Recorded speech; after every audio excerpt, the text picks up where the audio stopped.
Sorry. I just had to put the girls down. These people,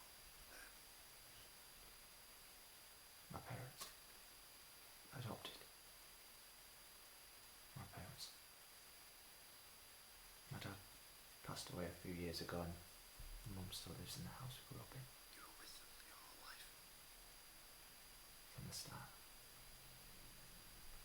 A fireman found me. He took me to the hospital and we were there.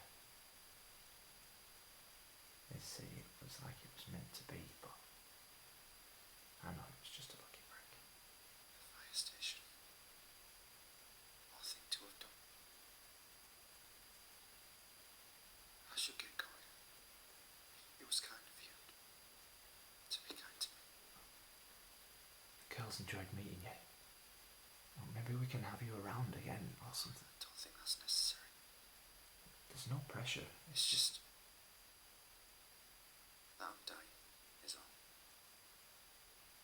It's probably best for everyone if this is a one-time thing. You're sick. Dying, not sick. Sick was months ago.